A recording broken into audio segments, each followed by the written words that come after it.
29 अक्टूबर 2018 को दिल्ली के बवाना इलाके में सुबह सुबह कुछ लोग एक सड़क से गुजर रहे थे। ये लोग आपस में बातें करते हुए जा रहे थे, लेकिन तभी अचानक उनकी नजर सड़क पर घायल अवस्था में पड़ी एक महिला पर जाती है। उस महिला के पास में ही उसकी स्कूटी भी पड़ी हुई थी, जिसे देखकर लग रहा था कि शायद महिला का एक्सीडेंट हुआ है। वो लोग तुरंत उस महिला के पास जाते हैं तो देखते हैं कि उस महिला के शरीर से काफी खून निकल रहा है। ये सब देखकर उन लोगों को लगा कि शायद मामला एक्सीडेंट का है, इसलिए महिला की जिंदगी बचाने के लिए वो लोग उस महिला को उठाते हैं और तुरंत हॉस्पिटल लेकर जाते हैं। हॉस्पिटल ले जाने के बाद डॉक्टर उस महिला को चेक करते हैं, लेकिन तब तक उस महिला की सांसें थम चुकी थी। और जब डॉक्टर ने उस महिला को अच्छी तरह से चेक किया तो पता चला कि उस महिला को गोली लगी है। इसके बाद डॉक्टर ने उन लोगों को बताया कि इस महिला का एक्सीडेंट नहीं हुआ है, बल्कि इसे तो किसी ने गोली मारी है। जैसे ही ये बात उन लोगों को पता चली तो उनके पैरों तले से जमीन खिसक गई। साथ ही डॉक्टरों ने इस घटना की सूचना पुलिस को दे दी। सूचना मिलते ही पुलिस की एक टीम तुरंत हॉस्पिटल पहुंची। हॉस्पिटल पहुंचने के बाद पुलिस ने पूरे मामले की जानकारी जुटाई। इसके बाद पुलिस उन लोगों से पूछताछ करती है जो लोग उस महिला को हॉस्पिटल लेकर आए थे। पुलिस उनसे पूछती है कि सबसे पहले इस महिला को किसने देखा था और क्या किसी ने गोली चलने की कोई आवाज भी सुनी थी। पुलिस वाले उन लोगों से इसी तरह के कई सवाल पूछते हैं, लेकिन जिन लोगों ने उस महिला को हॉस्पिटल पहुंचाने में मदद की थी उन लोगों ने साफ साफ बता दिया कि उन्हें लगा ये एक्सीडेंट का मामला है, लेकिन अगर उन्हें पता होता कि ये मर्डर का मामला है तो वो लोग सीधा पुलिस को ही फोन करते। उन लोगों की बात सुनकर पुलिस वालों को भी लगा कि शायद ये लोग सच बोल रहे हैं, लेकिन फिर भी पुलिस ने उन लोगों के नाम, एड्रेस और फोन नंबर नोट कर लिए थे। कागजी कार्यवाही पूरी करने के बाद पुलिस वाले उनसे कहते हैं कि अगर कभी भी जरूरत पड़ी तो आप लोगों को फिर से पुलिस स्टेशन बुलाया जा सकता है और फिर से पूछताछ की जा सकती है।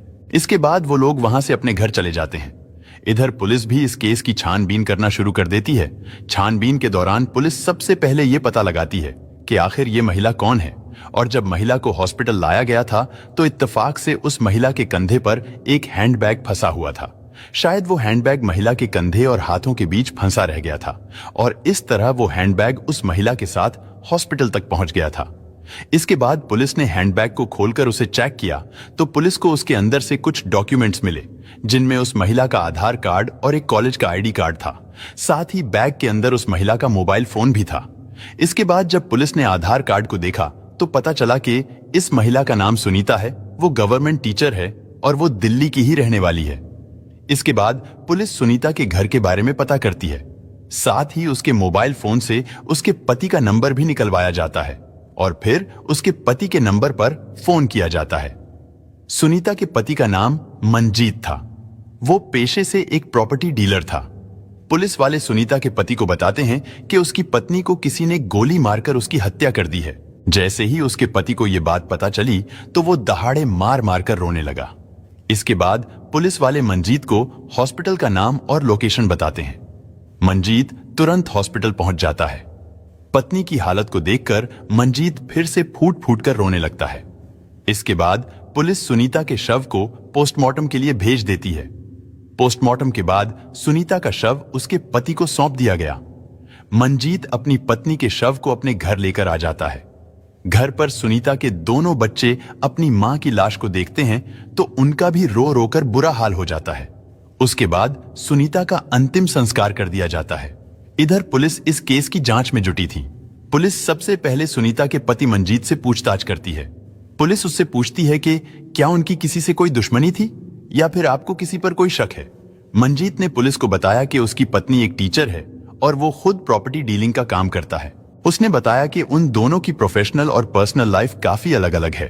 हालांकि उसका बिजनेस ऐसा है जिसमें उसके कई दुश्मन भी हैं, लेकिन ऐसे दुश्मन नहीं हैं कि वो लोग परिवार वालों से रंजिश निकाले। मंजीत ने आगे बताया कि उसकी पत्नी बहुत अच्छे स्वभाव की थी। उसकी किसी से कोई दुश्मनी नहीं थी और ना उसका कभी किसी से कोई झगड़ा हुआ था।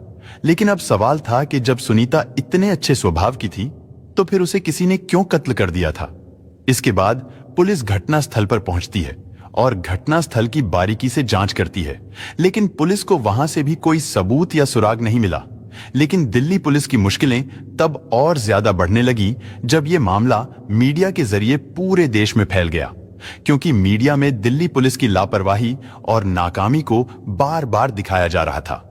इधर सुनीता का पति मंजीत भी लगातार मीडिया और पुलिस वालों के सामने इंसाफ की गुहार लगा रहा था, और जब पुलिस पर हर तरफ से दबाव बढ़ने लगा तो पुलिस ने इस केस की जांच और भी तेज कर दी।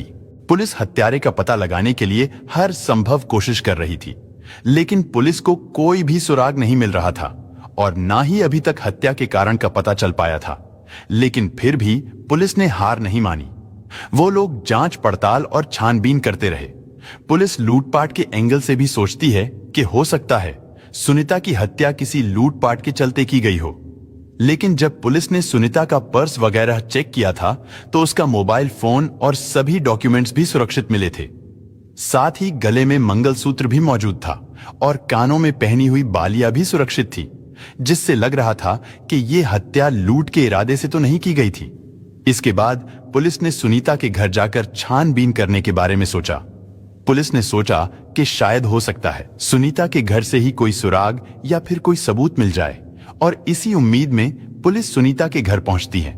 इसके बाद सुनीता के कमरे को अच्छे से चेक किया जाता है, लेकिन वहां से भी पुलिस को कोई सबूत नहीं मिलता, यानी पुलिस के हाथ अब भी खाली थे।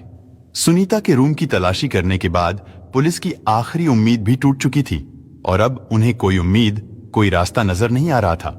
लेकिन इसी बीच सुनीता की छोटी बेटी पुलिस वालों के पास आती है और वो कहती है कि अंकल, अगर मेरी मम्मी के बारे में जानना है तो मैं आपको उनकी लिखी एक डायरी के बारे में बताती हूँ, क्योंकि जितना हम आपको बताएंगे और जितना मेरे पापा बताएंगे उससे कहीं ज्यादा आपको वो डायरी बता सकती है। जैसे ही पुलिस वालों ने डायरी के बारे में सुना तो उन्हें फिर से उम्मीद की किरण नजर आने लगी, और इस तरह पहली बार पुलिस को एक ऐसा सबूत मिला था जिससे सुनीता के बारे में पूरी जानकारी मिल सकती थी।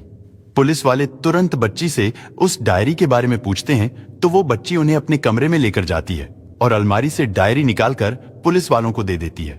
वो बच्ची कहती है कि अंकल, डायरी को चेक करने के बाद मेरी मम्मी की ये डायरी मुझे वापस कर देना, क्योंकि इस डायरी में मेरी मम्मी की यादें और निशानियां हैं। इसके बाद पुलिस वाले डायरी को खोलते हैं और उसे पढ़ना शुरू करते हैं। पुलिस वाले जैसे जैसे डायरी के पन्नों को पलटते जा रहे थे, वैसे वैसे पुलिस के सामने सुनीता की जिंदगी के राज खुलते जा रहे थे। हालांकि इस डायरी से पहले पुलिस के पास कोई सबूत नहीं था, लेकिन अब इस डायरी को पढ़ने के बाद सारे सबूत पुलिस के सामने थे, और ये डायरी इस हत्याकांड की खुद एक गवाह थी। वो डायरी खुद ही बोल रही थी और कातिल का चेहरा पुलिस वालों के सामने बेनकाब कर रही थी। दरअसल उस डायरी में लिखा था कि वो लड़की बहुत गंदी है, उसने मुझे परेशान करके रख दिया है, उसने मेरी लाइफ बर्बाद कर दी है, जिंदगी से अब मन भरता जा रहा है। मेरा पति उस लड़की के कारण मुझे तलाक देने की बात करता है। आज तो उसने यहां तक कह दिया कि मैं तेरा कत्ल कर दूंगा। मुझे समझ नहीं आ रहा है कि अब मैं क्या करूं। इस डायरी को पढ़ने के बाद सुनीता के पति मंजीत के चेहरे से नकाब उतर चुका था, और अब यह तो साफ हो गया था कि सुनीता की हत्या में मंजीत का हाथ जरूर है। लेकिन डायरी में जिस लड़की का जिक्र था वो कौन थी, इसका पता लगाने के लिए पुलिस मंजीत की हर हरकत पर नजर रखने लगी, और जब मंजीत के फोन की कॉल डिटेल निकाली गई तो पता चला कि मंजीत लगभग हर दिन ही एक मशहूर मॉडल से बात करता था। उस मॉडल का नाम था एंजल गुप्ता। एंजल गुप्ता ने मुंबई में कई बड़े प्रोजेक्ट्स पर काम किया था। वो कई विज्ञापनों में भी नजर आ चुकी है। एंजल गुप्ता ने शक्ति कपूर के साथ एक गाने में भी काम किया है। अब ये तो साफ हो गया था कि इस हत्या की स्क्रिप्ट साजिश, प्यार और धोखे पर लिखी गई थी। इसके बाद पुलिस ने शक के आधार पर मंजीत और एंजल गुप्ता को अरेस्ट कर लिया और फिर उन दोनों से पूछताछ की गई। लेकिन शुरुआती जांच में वो दोनों इधर उधर की कहानियां सुनाकर पुलिस को गुमराह करने की कोशिश करते रहे। लेकिन जब पुलिस ने उन दोनों से कड़ाई से पूछताछ की तो वो दोनों जल्दी ही टूट गए और उन्होंने अपना जुर्म स्वीकार कर लिया। उसके बाद उन दोनों ने सुनीता की हत्या की जो कहानी सुनाई वो बहुत हैरान कर देने वाली है। दरअसल इस घटना से 6 साल पहले यानी साल 2012 में सुनीता, उसका पति मंजीत और उनके बच्चे एक दूसरे के साथ खुशी खुशी जिंदगी बिता रहे थे। मंजीत का काम भी ठीक चल रहा था और सुनीता की टीचर वाली नौकरी भी काफी अच्छी चल रही थी। क्योंकि सुनीता की सरकारी नौकरी थी इसलिए पैसों की उन्हें कोई प्रॉब्लम नहीं थी। ये लोग एक अच्छी जिंदगी जी रहे थे। लेकिन साल 2012 में मंजीत किसी होटल में जाता है। होटल में मंजीत ने देखा कि कुछ लड़के एक लड़की को परेशान कर रहे हैं। मंजीत उन लोगों को वहां से हटाता है और उस लड़की की वहां से निकलने में मदद करता है, जिसकी वजह से वो लड़की मंजीत से बहुत इंप्रेस हो जाती है। इसके बाद वो एक दूसरे का नाम पूछते हैं और फिर उन दोनों के बीच बातें शुरू हो जाती हैं। वो दोनों अपनी प्रोफेशनल लाइफ के बारे में बातें करते हैं। मंजीत उसे बताता है कि वो एक प्रॉपर्टी डीलर है और साथ ही उसका कुछ कंस्ट्रक्शन का काम भी है।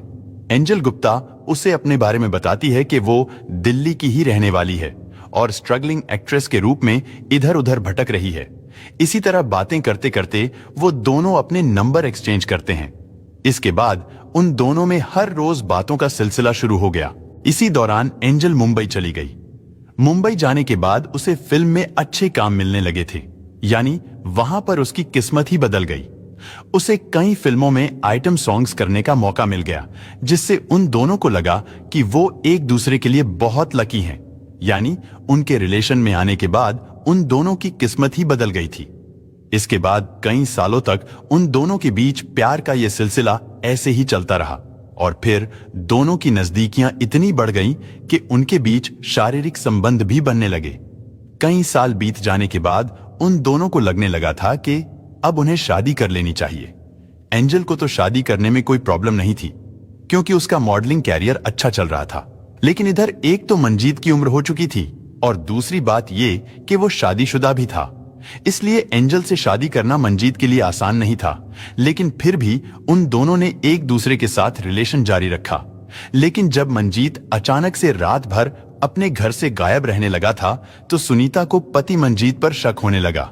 और फिर एक दिन सुनीता ने मंजीत का फोन चेक किया। फोन चेक करने के बाद सुनीता को पूरा यकीन हो गया था कि उसका पति किसी और लड़की के साथ रिलेशन में है। इसके बाद सुनीता ने उन दोनों के रिश्ते का विरोध करना शुरू कर दिया। सुनीता के विरोध करने पर मंजीत और एंजल को लगने लगा था कि सुनीता के होते वो दोनों कभी भी शादी नहीं कर पाएंगे। इसलिए उन दोनों ने सुनीता को ही रास्ते से हटाने का फैसला कर लिया। सुनीता को रास्ते से हटाने के लिए इन्होंने एक तीसरे व्यक्ति को चुना, और वो व्यक्ति कोई और नहीं बल्कि एंजल गुप्ता का मुंह बोला बाप राजीव गुप्ता था। यानी एंजल राजीव गुप्ता को अपना पिता मानती थी। मंजीत और एंजल ने राजीव गुप्ता को भी अपने इस खूनी प्लान में शामिल कर लिया था। प्लान के अनुसार वो लोग दिल्ली से मेरठ पहुंचे। वहां पर उन्होंने एक सुपारी किलर से मुलाकात की। सुपारी किलर ने सुनीता को रास्ते से हटाने के लिए 18 लाख रुपए की मांग की और फिर घटते घटते 10 लाख रुपए में डील फाइनल हो गई। इसके बाद उन्होंने सुपारी किलर को 2.5 लाख रुपए एडवांस दे दिए और बाकी रकम काम हो जाने के बाद देनी थी। इसके बाद सुनीता के कत्ल की तारीख और दिन भी फिक्स किया गया और फिर 29 अक्टूबर 2018 को जब सुनीता अपने घर से स्कूल के लिए निकली तो रास्ते में घात लगाए सुपारी किलर ने सुनीता को गोली मारकर उसकी हत्या कर दी। हत्या करने के बाद सुपारी किलर दिल्ली से वापस मेरठ भाग गए और सुनीता के कत्ल की किसी को कानो कान खबर भी नहीं हुई। ये सारी कहानी और इतनी खतरनाक प्लानिंग के बारे में जानने के बाद पुलिस वाले भी हैरान रह जाते हैं। लेकिन मंजीत और एंजल की प्यार की जिद ने सुनीता के साथ साथ उन दोनों की जिंदगी को भी बर्बाद कर दिया। इसके बाद पुलिस ने उन दोनों के बयानों के आधार पर चार्जशीट तैयार करके उन्हें कोर्ट में पेश किया, जहां से सुनीता की हत्या में शामिल सभी आरोपियों को जेल भेज दिया गया। और इस तरह मंजीत ने एक बार भी अपने बच्चों के बारे में नहीं सोचा कि मां के बिना उनका क्या होगा और उनकी देखभाल कौन करेगा। खैर, सुनीता के मरने और मंजीत के जेल चले जाने के बाद उन बच्चों के दिल पर लगा जख्म तो शायद कभी नहीं भर पाएगा, क्योंकि ये जख्म किसी और ने नहीं बल्कि उनके पिता मंजीत ने ही दिया था। दोस्तों, इस घटना को सुनाने का उद्देश्य किसी का दिल दुखाना नहीं है, किसी को परेशान करना नहीं, बल्कि आपको जागरूक करना है, आपको सचेत करना है। दोस्तों, इस पूरी घटना के बारे में आपकी क्या राय है, कमेंट बॉक्स में जरूर बताएं। और अगर हमारी मेहनत पसंद आई हो तो इस वीडियो को लाइक करते हुए शेयर भी करें। अगर आपने अब तक चैनल को सब्सक्राइब नहीं किया है तो हमारे चैनल को सब्सक्राइब कर लीजिए। धन्यवाद।